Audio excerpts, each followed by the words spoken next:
Welcome to Brewings TV. I'm Tom Terwilliger. Welcome into our brand new studio here, Studio B at Tavern on the Ridge.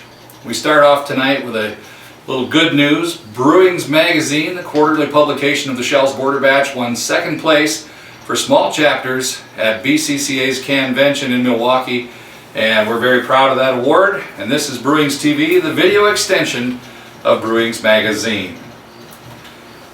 Well, next we have a letter that comes to us from Jack Isaacson of the Northstar chapter and a past BCCA president. Jack writes and says, Tom, congratulations on your Brewings TV videos. They're great, and we look forward to seeing more of those. Last spring you did a story called Northstar Chapter Resignations. Do you have any more information on that as to why those 4 individuals resigned? Jack says that a fellow Northstar member told him that it was because of an article published in Brewings Magazine last fall that depicted Dave Wendell as positioning himself near the door at Guzzle and Twirl so that he could get all the goodies. Well, that article was written by Barry Travis, and it was in this very issue of Brewings Magazine, and it was quite humorous. It was a lampoon style article, and it was called Security Breach at Guzzle. It pictured Bob Jackson in a security guard outfit snapping on a rubber glove for a body cavity search, and you'd have to read the whole thing. But anyway, I talked to Dave Wendell while I was at CANvention, and Dave told me that he understood it was a lampoon type article. It was written with a humorous intent, but there was a little part about him trying to get, all the good stuff coming in the door that's sort of hurt his feelings. And to that we apologize to Dave. There was no intention of ever hurting his feelings. It just kind of had to be written that way to make the article work. And he understood that, and we talked, we apologized, we shared a hug, and renewed a commitment to help each other's chapters with future events and things like that. So to shed light on why these people resigned, Dave told me his dad, Joe, is getting to the age where he just needs to give it up and let somebody else take over. He was the treasurer. Dave's been the president, I think, for 20 years. And he's going to stay on with the board, but it was time for him to pass that torch on to somebody else. Brent Kassler and Joe Stayskull, I don't know their exact reasons why they're resigning, but I assume they probably have changes in their personal lives, or maybe they just have done it long enough and they're ready to move on. And so this is an opportunity for Northstar members to step in and take the reins of that chapter. It's the biggest local chapter of the BCCA in the country with over 400 members. And there should be a lot of people taking their turn at running that club, and I think there's going to be some good ones. Mike Mullally has expressed interest in stepping up as chapter president. Jody Otto, I understand, is interested in the treasurer's position. I've heard some other people's names being thrown about for newsletter editor and board members. And the Northstar chapter is going to be fine. That's what I gleaned from talking to Dave at CANvention about the reasons for that. Jack, I hope that answers your question. Well, speaking of CANvention, some of the Border Batch members were there in force, and it was a great time. CANvention 45 of the Brewery Collectibles Club of America, or BCCA, and it was in Milwaukee, Beer City, USA, and what a great time it was. And some of the highlights included a stop at Miller High Life Brewing Company, a great tour there. They had some very nice things in the gift shop. Of course, they took you down to the bottling canning arena.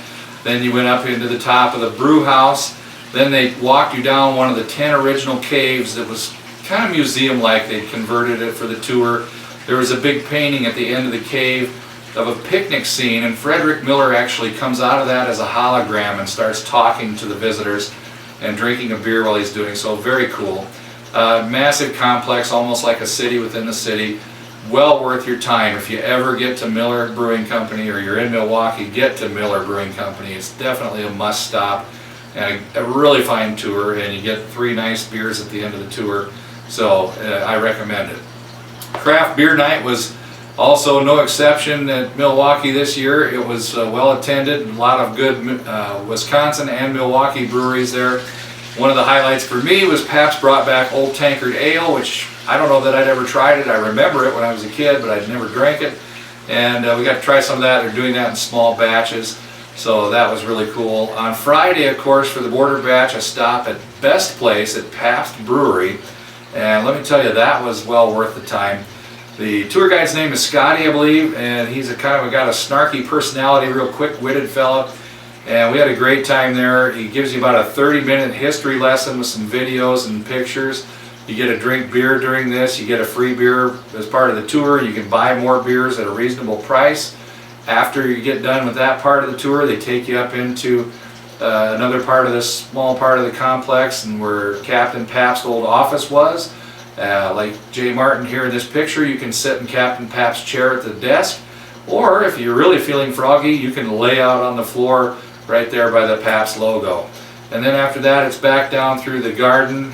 You get to take a look at King Gambrinus and a neat story about how they recovered him. And then you get to go back into a different bar on the other side where the tour started, and you can buy some more beers and sit and chat with the tour guide, and the tour kind of ends right there. And then they have a really nice gift shop, and they also have some real Breweriana in this gift shop. Bob Jackson scored a Pabst Blue Ribbon flat top. There were some Pabst trays and other pieces of Breweriana, plus some modern reproduction things as well. So I recommend Best Place at Pabst. Friday night for us was we went out and did a little sightseeing, and then we hit the Jersey Shore chapter as their hospitality. I talked to Joe Germino from the Jersey Shore chapter, past BCCA president. It was a great time. On Saturday for us, it was home, and we came back through Potosi, hit the National ABA Museum at Potosi Brewing Company, had lunch and beers there, and let me tell you, you've got to go to that if you haven't been. It is a must-see for any Breweriana lover. You just can't not stop at Potosi. From there we hit two breweries in Decorah, Toppling Goliath, and I think it was called, the other one, Rock Point or Rock Ridge is a new one in Decorah. Nice stop there quickly and on home. CANvention 45, a big success for the BCCA. Over 1,000 people registered. Over 800 of those were paid members. The rest were guests of members. And the World Convention of Brewery Collectibles were there with over 22 countries represented. So it was a huge show. The hotel attendance spilled over into the DoubleTree, and hopefully you were there, but if you weren't, I hope you enjoyed this quick description of it.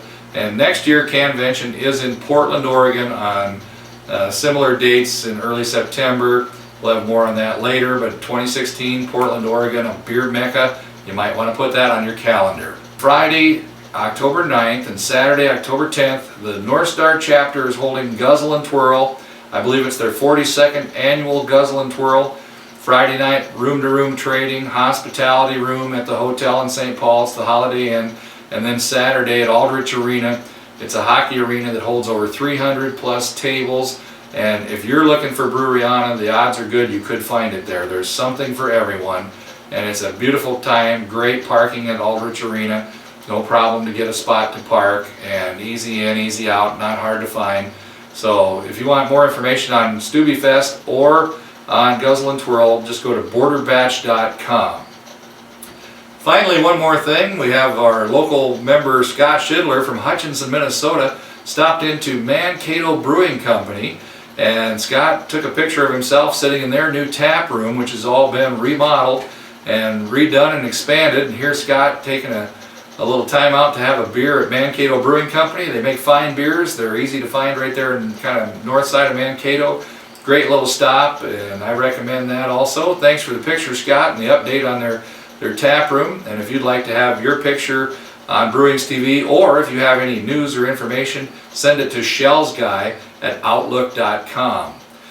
Well, I'm trying out my new Potosi beer can glass that I got while I was at Potosi as we wind up this broadcast from Studio B here at Tavern on the Ridge. This has been Brewings TV. Until next time, prost.